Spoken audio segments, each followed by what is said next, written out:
Welcome to my homestead, y'all. I'm your host, Jenny Velicky, also known as the Funky Farm Girl. I'm working to create a home with a little farm, a little faith, a lot of food, and a bit of funky. I'm learning all about growing and preserving our food supply, raising chickens and children, and becoming more self-sufficient while leaning hard on Jesus. And I want to take you along for the ride. So grab yourself a cup of something wonderful and let's visit a while.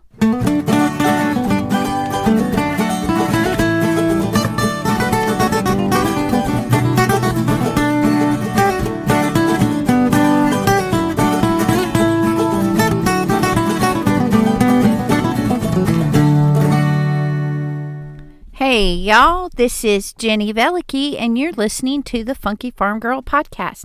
This is episode 57, Quail on the Homestead.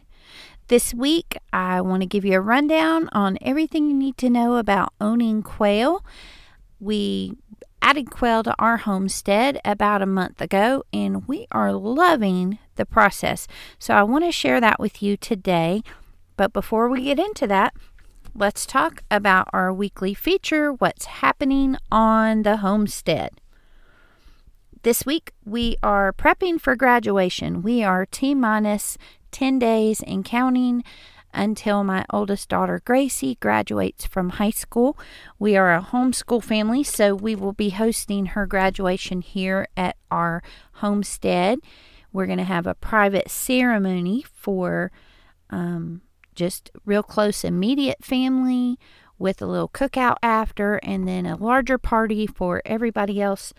And so we have lots to do to make sure that the homestead's looking good and that everything's going well.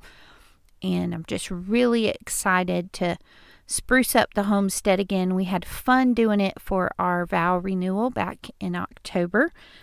And so this week I am planting flowers and making some flower box planters with some flowers that I got on sale last week, and also trying to get some chicken coops painted, touched up, and spruced up for this big event. Our hope is that we will be able to have lots of events like this, so this is just giving us some extra practice for all the other events that we hope to have in the future. So that's what's happening on our little homestead this week. So this week I wanted to get into quail and why you would maybe consider quail, what you would need if you want to raise them, and then how to make a profit from them, because really we can have animals for fun when we're homesteading, and that certainly has its own perks and benefits, but having an animal that has a good purpose and is able to turn a profit and become an income stream for us is always a good thing. And so I want to break down for you what to think about when you're buying quail, when you're setting up for them, and help you walk through what it looks like to own them, and then how to use them to turn a profit and bring that income stream into your own homestead. So this episode in particular is going to be great for all of you little urban homesteaders out there. If you are homesteading in a backyard in a neighborhood, this episode is for you. This is one of those homesteading animals that you can swing. And so I really hope that this is an episode that you especially will tune into and really take some notes and consider whether or not quail may be a good decision for your little homestead, no matter where you are. So, why quail? What should we do? The first thing we need to do is we need to distinguish what type of quail we're talking about. There are two different main categories of quail. You've got the old world quail, which is the one that you're going to be most familiar with. There is the bobwhite, and those need lots of room to fly. They need, the aerial netting up above so that they have room to spread their wings and flap and fly and go where they need to go. They take about 17 weeks to get to maturity, which is just a few weeks shy of a chicken in terms of how long they take to go to maturity.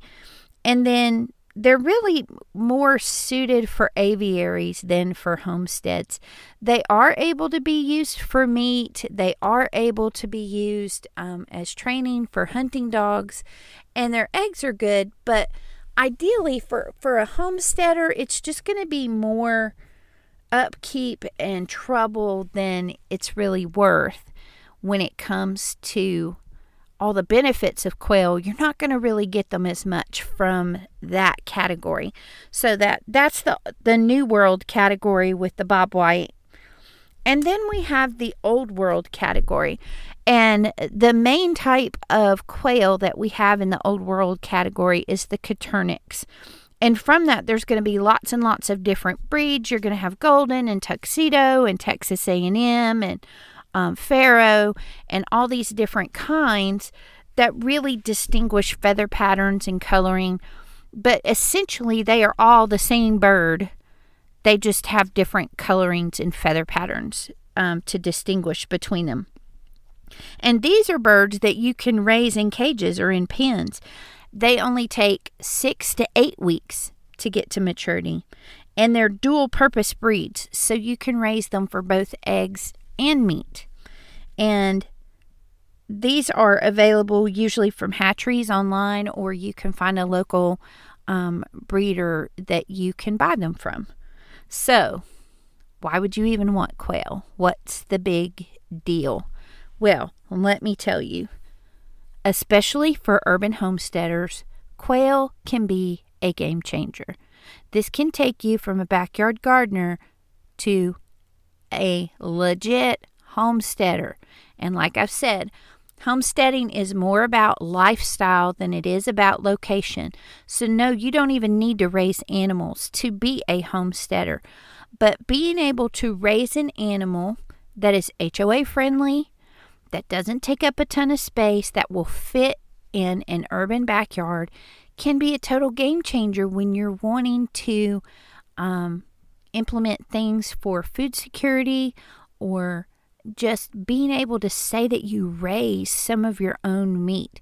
This is a way for people who live in urban settings to be able to do that. Now, this works great in the country too, but I know that most of my listeners, that's not going to apply. Most of you don't live on a farm. Most of you don't have acres and acres of land. And so that's why I'm really excited to tell you about the quail, because this is going to be doable for pretty much anyone, unless maybe you're in an apartment. And even with that, possibly you could do it on a balcony. I'm not really sure how that would work. It would take some doing, but it could be done. So with that, let's talk about why quail. First of all, they're a great alternative to chickens. Like I said, if you're an urban homesteader, chickens are usually a no, because either you're HOA restricted, or maybe your HOA allows, but they only allow for a small number, or you can't have roosters and all these kinds of things. The quail are going to give you 3 main benefits. Number 1, they're not usually restricted by HOAs. It's basically like keeping pet birds as far as HOA goes. There's hardly any HOA that restricts specifically quail. And so that opens up an avenue that you would not have maybe with the chickens. Number 2, it's a smaller space requirement. We're going to talk about that more in a little bit, but just the setup that they require is much smaller and much simpler, and so it's a lot more doable, especially if you're in an urban neighborhood where you don't have a lot of yard to give up for something like that. And honestly, it means you have more room for more garden. And then the number 3 reason why it's a great alternative to chickens is because the roosters don't crow. They do make a funny little chirping noise, but it's not a loud, horrible noise that wakes people up. People are going to think that there's a new bird living in the neighborhood that's making the chirping noise, and they're not going to connect it to what's living in your backyard. And honestly, it's kind of a cute little sound, and it's not as problematic as having a rooster that crows and wakes up everybody in a 2-block radius at 4 a.m. So, they're a great alternative to chickens for urban homesteaders. They're also a lower startup cost animal. You're only talking about having a pen to put them in versus having to buy a coop or build a coop and add the run to it and enclose all that and all those things. This is a much, much simpler startup. And again, we'll go over that in a little more detail here in a minute. But just the cost overall is a lot lower to start with. Not only that, you're going to get a higher profit margin. And that's our third main reason why you would want to get quail. Their eggs are going to sell at a higher price. So instead of getting $3 to $4 for a dozen local chicken eggs, you're going to get $5 to $6 a dozen for quail eggs. On top of that, there's a lower feed cost up until the point of being able to produce eggs or being able to process them for meat, because you're only talking about a 6 to 8 week window versus the 18 to 20 week window that you have with chickens. And because they're a much smaller animal, the amount of feed that they eat is going to be a lot smaller. For example, our quail are now 7 weeks old, and I am still have about half of a bucket of a 5-gallon bucket of my first bag of quail feed. So it lasts for quite a while. And when you're only paying $15 for that bag of feed, and you can sell 3 dozen eggs and pay for that bag of feed, then definitely your profit margin is going to be a lot better than it is with chickens. Not only that, if you choose to process them for meat, you're not going to need any special equipment like you would for chickens. Could you butcher chickens without having a plucker or all the other things that make it easy? Of course you could. But again, those things make it so much easier, and especially if you're doing a group of them at one time, the more things that you can do to streamline that process, the better. And so having a plucker is really, really important when you're doing chickens. They're also really expensive. And so that can make meat birds cost prohibitive for homesteaders. But with quail, it's very, very easy to dress the bird in such a way that all you're doing is my husband calls it unzipping their jacket. You can literally just separate right at the breast and literally peel the feathers right off. And so you don't have the same need for special equipment to process. They're very simple and easy to do, and you can do it, just by hand, with no special equipment needed. And again, that turns into a higher profit margin when it goes to selling the meat. So, okay, let's say I've convinced you that you need some quail. So, if you need quail, what else do you need? How do you raise quail? So, what you're going to need is, first of all, you need a brooder box set up until they're about 3 weeks old.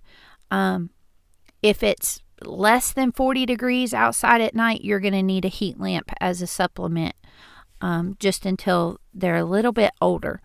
And then you can put them outside and you can put them in the pen. Whatever you're using for chicks will work just as well for quail. So again, you just need a container that's high enough that will contain them, and they need some type of bedding in there, and they need a feeder and a waterer. One thing you do need to be aware of with baby quail is that it's very, very easy for them to drown in the water. So you want to put some pebbles in there to make sure that the water is very shallow where they drink, so that they're able to get water to drink but not drown. And then you want to make sure that you have a feeder in there to give them some food. Now, the one thing that you will need to do is make sure that you have a good top for your brooder. Normally with baby chicks, by the time they get big enough that they're flying like that, you're moving them outside. But these quail, even within the first week, will start to jump and pop around. We actually call them popcorn because of that, because you walk up to the brooder box and they just start popping all over the place like popcorn.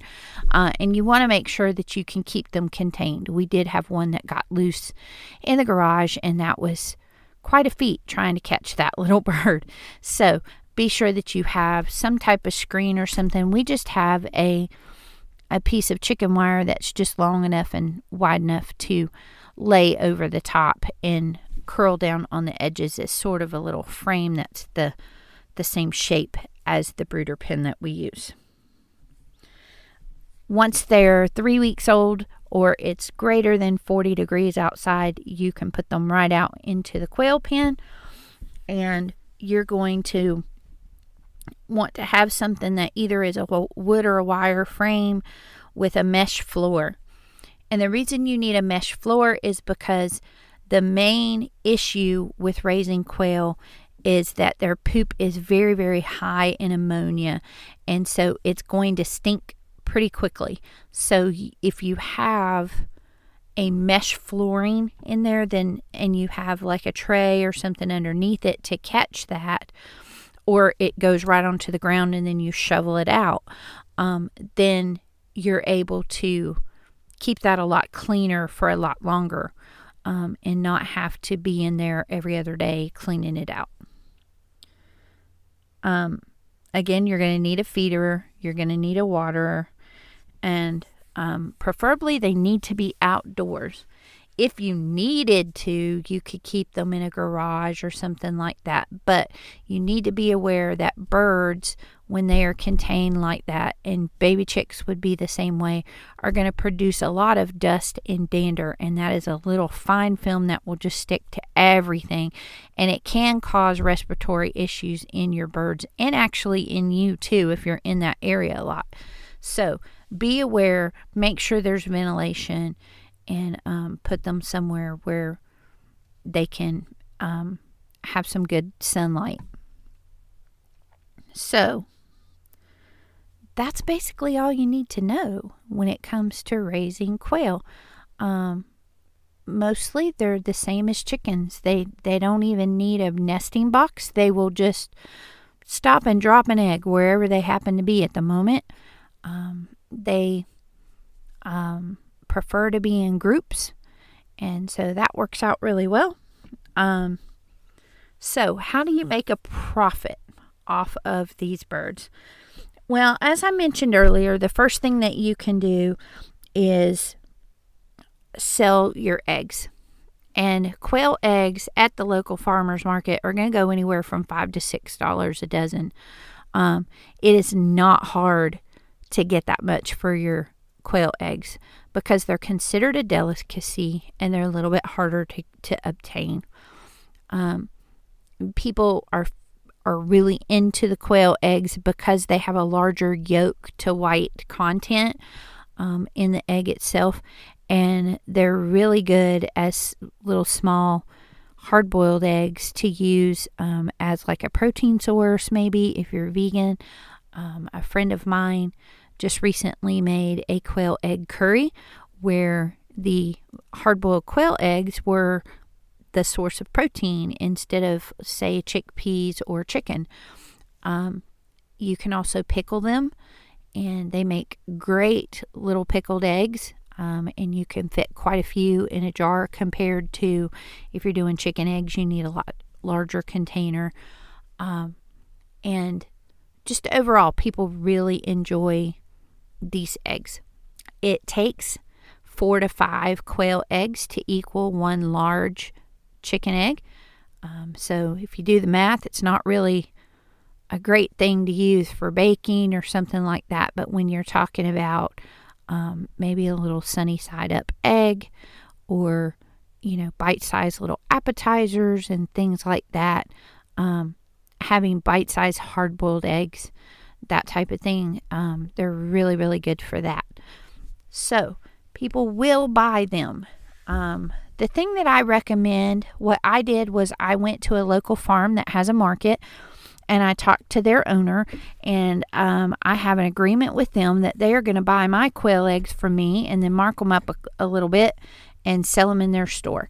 And so I am not even having to go through the process of finding people to buy them on a regular basis. I just already have somewhere that I can just take them and leave them there. Be sure that you're checking what the regulations and things are when you're doing that.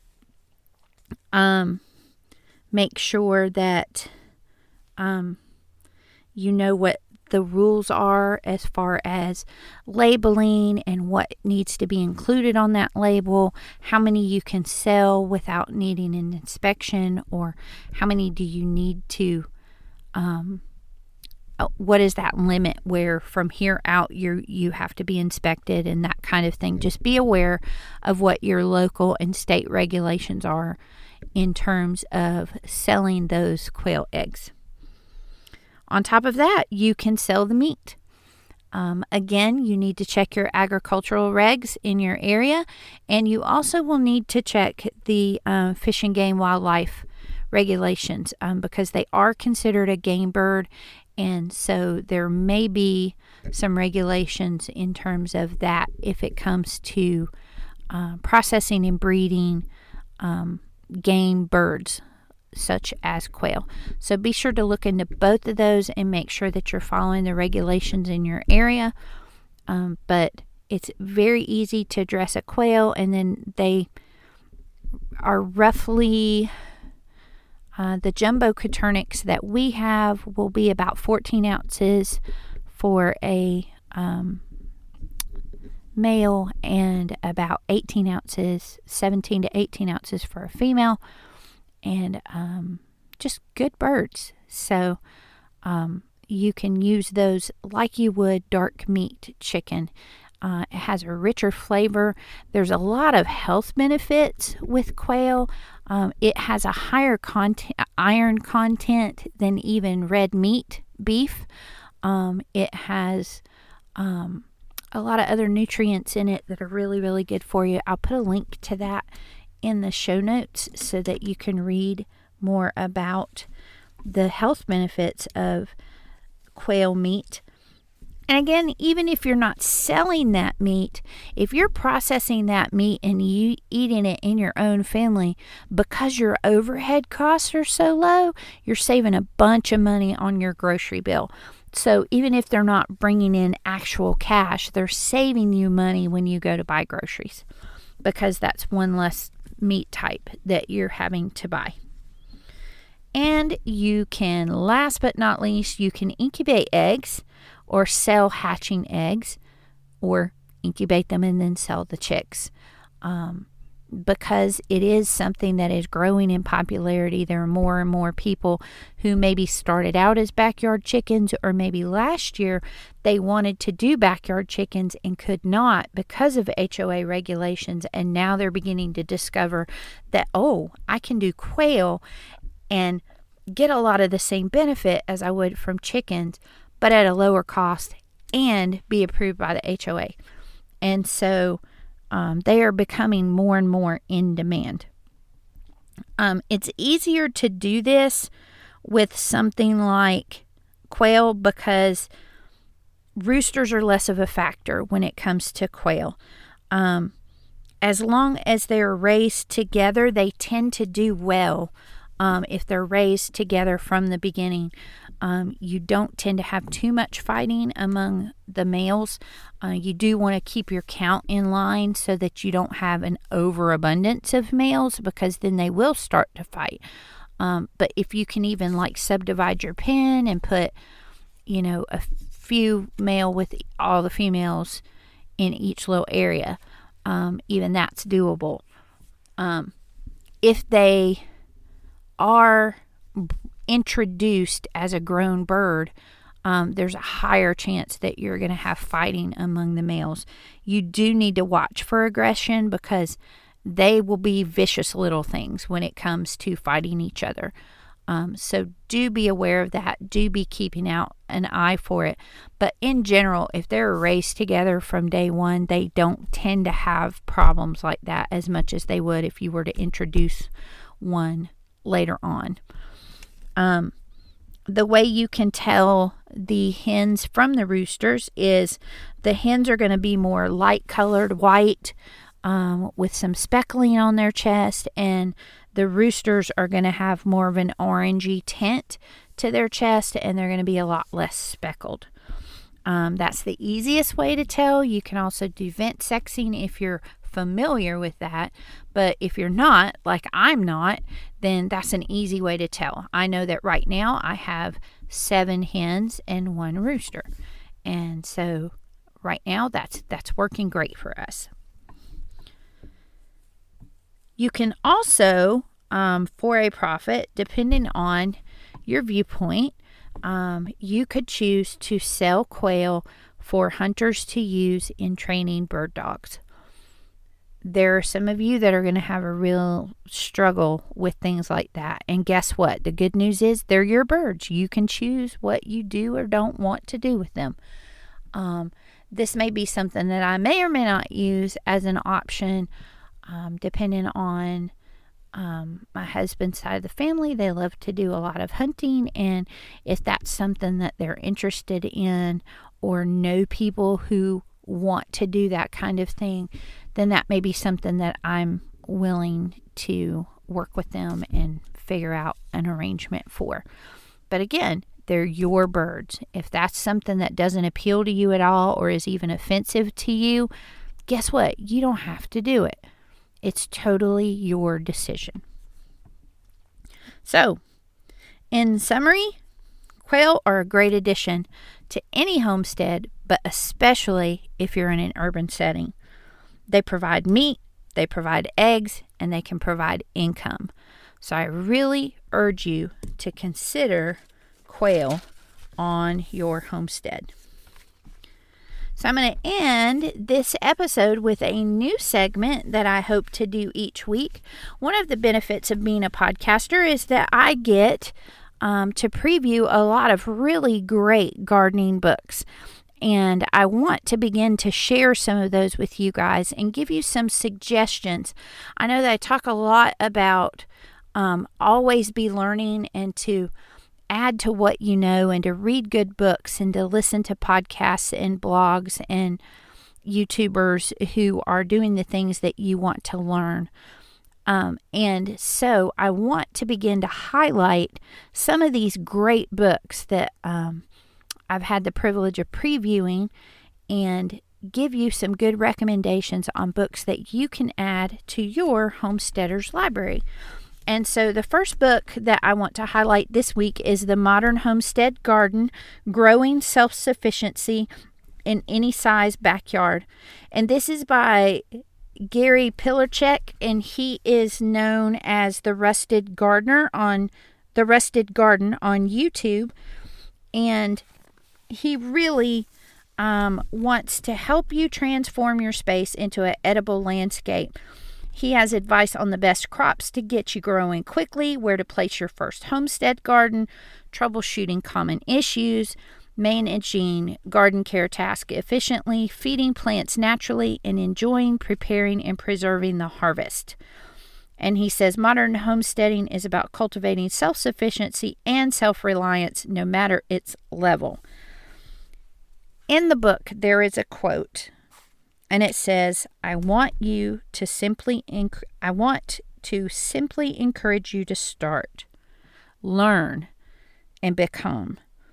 A garden wants to give, and all you have to do is help move it along. Start small and grow your confidence first. Every little win, every little victory is what's going to keep you gardening, is what's going to help you move ahead and try something even bigger and better and harder next time. And so I really cannot recommend this book highly enough. I'm going to put a link to it in the show notes. And then in addition to this new weekly feature on the podcast, I'm going to be doing an IGTV review of the book on Thursdays following the podcast release on Wednesday. So you can go to the Funky Farm Girl on Instagram and check out my ITV button and go there Thursday, June the 3rd, and see a full review of this book. I'll have video of it. I'll walk through several different sections of it and give you a good feel for what this book is about. And again, I will put a link in the show notes and also in the description on IGTV. So be sure to check it out. Thanks so much for joining me this week. Join me next week when I reveal to you a secret that you may not know. You don't have to be an expert. See you then. Thanks for stopping by, y'all. If you're inspired by what you've heard today, the best compliment you can give me is to share the Funky Farm Girl with your friends. You can stay connected by following the Funky Farm Girl on Instagram, Facebook, and YouTube. Until we meet again next week, remember to bloom where you're planted.